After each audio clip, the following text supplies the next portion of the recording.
나는 매달 연금을 받는데 왜 이렇게 빠듯하게 살아야 하지? 이 말을 꺼낸 분은 서울 마포구에 사는 68세의 윤정수 씨입니다. 그는 30년 넘게 공장에서 일하고 국민연금도 꾸준히 부었는데 정작 은퇴 후엔 하루하루 생활비에 허덕이고 있다고 말합니다. 연금이 노후의 안전망이 되어줄 줄 알았는데 막상 현실은 너무 달랐다고요.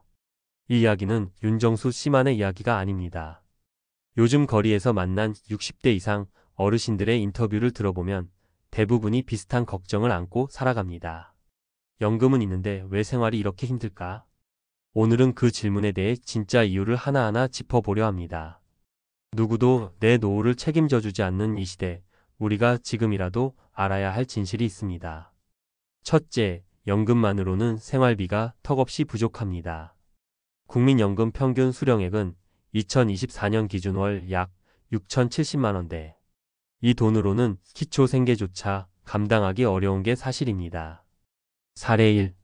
66세의 정혜분 씨는 매달 국민연금으로 62만 원을 받고 있습니다. 서울 강서구의 반지하 월세방에서 혼자 살며 전기세, 수도세, 휴대폰 요금, 약값, 생필품까지 아껴 써도 한 달에 100만 원이 훌쩍 듭니다. 부족한 40만 원은 폐지를 줍거나 아파트 청소 아르바이트를 하며 채웁니다. 이 나이에 바닥 닦는 게 어디 쉽나요? 하지만 안 하면 굶어요. 그 말이 뼈에 사무칩니다. 둘째, 연금 외에 소득이 없거나 자녀에게 부담을 주기 싫어 자신을 더 줄이며 삽니다. 부모 세대는 자식에게 손을 벌리는 걸 부끄러워합니다. 그래서 자식 눈치 보며 병원도 못 가고 고기 한번 마음 놓고 사 먹지 못합니다. 사례 2. 70세 유이자 씨는 국민연금 75만 원과 기초연금 30만 원을 합쳐 총 105만 원을 받습니다. 하지만 40대 아들이 아직 취업이 불안정한 상태고 손주 교육비까지 지원하느라 자신은 단 하루 외식을 해본 적이 없습니다. 내가 좀 참으면 되지. 그게 부모 마음이죠. 이 말에 기자도 말을 잇지 못했습니다. 셋째, 노후를 위한 준비를 연금 하나면 되겠지라고 단순하게 생각한 결과가 지금의 위기를 불렀습니다. 의료비, 주거비, 물가 상승을 감안하지 않은 희망적 착각이 실제 생활에 큰 괴리감을 만들어냈습니다. 사례 3. 전직 교사였던 69세 김도연 씨는 퇴직 후 전세금으로 단독주택에 살며 국민연금 85만 원을 받고 있습니다. 하지만 몇 차례 병원 입원과 갑작스러운 자녀의 실직으로 인해 저축이 다 날아갔고 지금은 반지하 월세방으로 이사한 상태입니다. 노후는 그냥 시간이 흐른다고 오는 게 아니더군요. 준비 없인 추락합니다. 그의 말은 단호했습니다.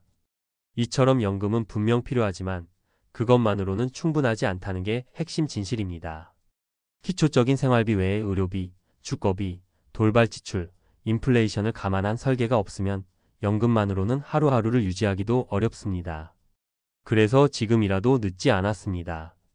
월세 대신 고정비를 줄일 수 있는 주거 대안을 고민해보고 무리 없는 수준에서 부업이나 자격증 기반의 활동을 준비하고 무엇보다도 소비를 줄이며 삶의 만족을 높이는 방식을 훈련해야 합니다. 노후는 더 이상 국가가 연금이 지켜주는 시대가 아닙니다. 내가 스스로 내 삶을 지켜야 하는 시대입니다. 당신이 오늘 어떤 선택을 하느냐가 10년 뒤 당신의 삶을 완전히 바꿔놓습니다. 연금이 있는 지금 진짜 필요한 건 현명한 계획과 실행력입니다. 준비된 노후는 절대 늦지 않았습니다. 지금 당신의 결단 하나로도 인생은 다시 궤도에 오를 수 있습니다. 연금만으로 생활이 안 되는 이유는 단순히 금액이 적다는 차원을 넘어 구조적인 문제와 준비 부족, 그리고 현실적인 오해들이 복합적으로 얽혀있기 때문입니다. 이제 전문가의 시선으로 이 문제를 조금 더 깊이 들여다보겠습니다. 첫 번째로 짚어야 할 건 연금 구조 자체의 한계입니다. 국민연금은 기본적으로 내가 내 만큼 받는다는 보험 방식입니다. 하지만 연금제도가 시작된 1988년 이후에도 상당수의 베이비 부머 세대는 중간에 실직하거나 비정규직, 자영업 등의 이유로 납부 공백이 생겼습니다. 그리고 소득이 높지 않았던 시기에는 보험료도 적게 납부했기 때문에 지금 수령액이 적을 수밖에 없습니다. 많이 받으려면 최소 20년 이상 꾸준히 내고 소득도 높아야 하는데 이런 조건을 충족한 사람은 전체 가입자 중 일부에 불과합니다. 게다가 가입 기간이 짧으면 기초연금도 깎인다는 구조까지 겹쳐서 이중의 불이익을 받는 경우도 많습니다. 둘째, 물가 상승률을 반영하지 못하는 고정형 연금 시스템입니다. 예를 들어 20년 전 60만 원이면 충분한 생활비였지만 지금은 그 금액으로는 식비와 관리비도 버겁습니다. 국민연금은 매년 소폭 인상되긴 하지만 실제 소비자 물가 상승률이나 고령층의 의료비 증가 속도와는 차이가 큽니다. 즉, 시간이 갈수록 연금의 실질 가치는 떨어지고 상대적 빈곤감은 커지게 됩니다. 셋째, 많은 분들이 간과하는 부분은 고정 비용의 위험성입니다. 노후에 가장 무서운 건 생활비가 아니라 줄일 수 없는 고정비입니다. 월세, 건강보험료, 통신비, 각종 구독료나 금융이자 등은 수입이 줄어들어도 계속 나갑니다. 특히 지역 가입자로 전환된 이후의 건강보험료는 연금 수령액에 따라 산정되기 때문에 연금이 오르면 건강보험료도 덩달아 올라가는 모순된 역설에 빠지게 됩니다.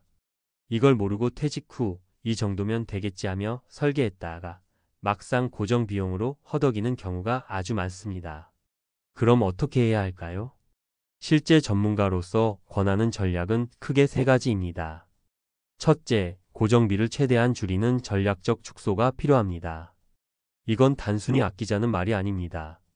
예를 들어 본인이 살던 도심의 전세 아파트를 정리하고 지방 소도시나 준농촌형 지역의 소형 주택으로 이사하면 월 지출이 반 이상 줄어듭니다. 이건 수입을 늘리는 것보다 더 확실한 생존 전략입니다. 특히 주거, 이전터 밭소 규모, 자급자족 패턴은 실제 60대 이후 삶을 바꿔놓는 방법입니다. 둘째, 연금 외에 소득 파이프라인을 만들어야 합니다. 지금부터라도 무리하지 않고 가능한 일을 정해두는 게 중요합니다. 전기기능사, 커피 바리스타, 자격증, 실버케어, 교육이수, 단순 사무보조 등은 60세 이후에도 할 수 있는 대표적인 소득 활동입니다. 유튜브나 블로그, 중고 거래를 통한 소득도 12년만 투자하면 현실이 됩니다. 핵심은 크게 벌 생각하지 말고 꾸준히 들어오는 흐름을 만드는 겁니다. 셋째, 지출의 가치 재편성이 필요합니다. 노후에는 돈을 어디에 쓰는지가 삶의 질을 결정합니다. 예전처럼 외식이나 여행에 돈을 쓰기보다는 운동, 건강식, 인간관계 유지, 치과 등 예방의료에 집중하는 것이 장기적으로 훨씬 이익입니다. 예방은 치료보다 비용도 훨씬 적고 삶의 활력을 높여줍니다. 한 달에 10만 원을 덜 쓰더라도 병원 한 번 안 가는 게 진짜 경제적인 선택입니다. 마지막으로 하나 더 말씀드리자면 지금부터라도 돈보다 생활 패턴을 바꾸는 게 가장 현명한 노후 준비입니다. 연금은 결코 끝판왕이 아닙니다. 그건 단지 출발점일 뿐입니다. 연금이 있더라도 내가 어떻게 살 것인지, 얼마나 단순하게 살아갈 것인지, 무엇에 돈을 쓰고 무엇을 포기할 것인지를 명확히 해야 비로소 연금이 진짜 가치 있는 도구가 됩니다. 우리 인생에서 가장 중요한 시기가 바로 지금입니다. 이 순간부터 나의 소비 습관, 지출 구조, 수입 통로 하나하나를 점검해 보세요. 그 작은 실천이 10년 뒤 다른 누구보다 여유롭고 존엄한 노후를 살아가게 할 진짜 힘이 되어줄 것입니다.